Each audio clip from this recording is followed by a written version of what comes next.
Alright, this is the most unexpected episode I have ever watched in this entire series. This is weird. It's definitely it's weird, you know? It is strange. Never before have I seen a Dragon Ball episode take this strange of a turn. Ever since maybe like the Ultra Instinct episode with Kefla, or even like the Super Saiyan episode where he transforms in the original Dragon Ball Z saga. This is the first time I've seen something so blatantly happen and it also be like so damn exciting. So yeah, episode 18 of Daima just released yesterday, and this video should be coming out today at like around 4 o'clock. We'll see. Oh my gosh, what an insane episode. Alright, so we start off directly from the last episode. Goku transforms into Super Saiyan 3 and they start fighting. Goma and him start fighting. And Goma obviously is winning the fight. He has like the third eye powers and all that, this useless little power up that is used to move the plot forward. But whatever.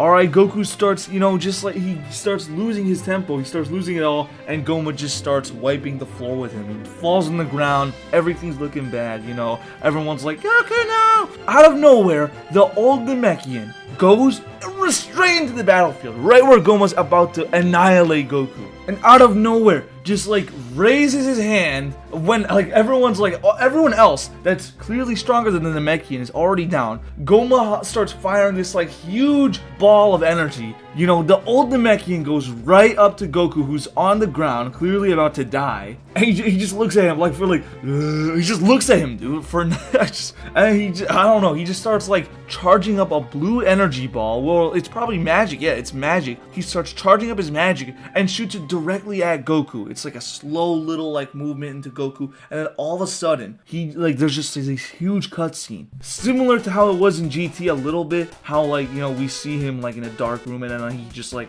magically transforms, but he transforms into Super Saiyan 4 from GT, Dragon Ball GT. What does this mean? It means that Super Saiyan 4 is canon. And let me say, I do like Dragon Ball GT a lot, to be honest, but the design in this show is so much unbelievably better. It's insane. It looks so good. The red hair, just like the clothes with it just looks so much better than GT in my opinion. I love it so much. And the animation in this episode is just absolutely stellar. Like, you can tell that they put effort into this. He fires the massive ball at Goku Super Saiyan 4, and he of course, it's, Goku-esque. He's just gonna, like, fire it away. I don't know why I said it like that, but oh my gosh. Like, he pushes it with all of his might. It was an insane episode, but what does this mean for the future of Dragon Ball Daima? Well, for the finale, and then for the future of Dragon Ball as a whole. Well, first of all, it means that Super Saiyan 4 is canon, so, we have that. Pretty cool already. And it all levels out because, none of the Z fighters have access to magic, so, they'll probably never be able to access Super Saiyan 4 again. And it also makes sense how it's directly after Dragon Ball Z. He cannot access it at all during Dragon Ball Super, but just imagine where they could possibly go now that they've, expanded the verse even more with magic. Goku now has Super Saiyan 4 for some reason. We don't even know how. We don't know how the Namekian can use magic to give it to him, but I do have one theory. And you guys are gonna have to hear me out on this, but it does make sense. Alright, first of all, there are new Dragon Ball Super chapters being released right now. Well, not released, but being developed. And we were just given the cover art for one of the chapters that's gonna be released sometime, this year. And it has a sword that looks just like Janemba's. If you don't know Janemba, he's a character from a movie called Fusion Reborn. Basically, he is like the culmination of all negative thoughts and negative energy in the universe, and he took physical manifestation inside of the movie.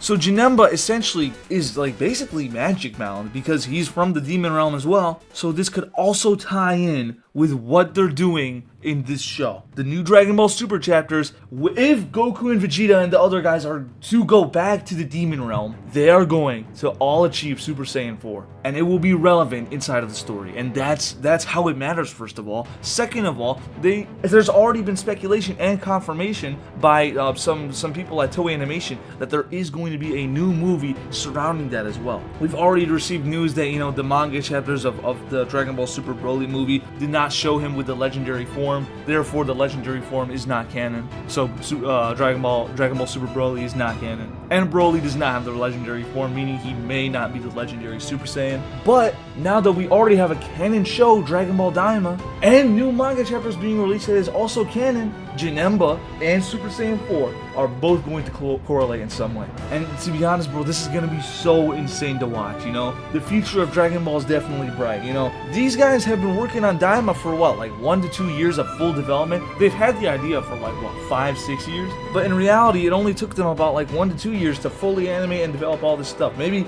no, it's probably more, like 3 years. Well, 20 episodes is kind of crazy, but you know, that's how the animation process works. And honestly, it marvels me all the time to watch this stuff. But wow, you know, Dragon Ball is definitely taking a step in the right direction. It's definitely taking wild steps at that. Very huge strides. I'm excited to see where this series is going to go in the future. Comment down below your guys' thoughts, and you know, if you agree with me or if you think that it's going to, you know, take another path after Daima, let me know. Thank you guys so much for watching. I love y'all. God bless. Peace. Oh, and also one more thing. The development of Daima, while it did take kind of a while, and people have been, you know, saying like, oh, this is not what we wanted in the first place, I don't think people realize that Dragon Ball Daima is like a predecessor to the future stuff that they're going to do with the games and the movies and the shows. They're literally developing Dragon Ball Super Season 2 right now. While it's unofficial, some people at Toei Animation have been saying, you know, we've been, you know, in the works, you know, Dragon Ball Daima is sort of like this like branch between like what we're gonna do in the future, so we can make a little bit more sense. I feel like Daima could have been like an unnecessary take though. Like, it didn't really need to happen, but at the same time it did. Without it, we wouldn't have that time to explore the demon realm to its full capacity and just what exactly magic can do, you know? We already have a difference between magic and ki, so yeah, there's that. But yeah, that's it. I'll see you guys.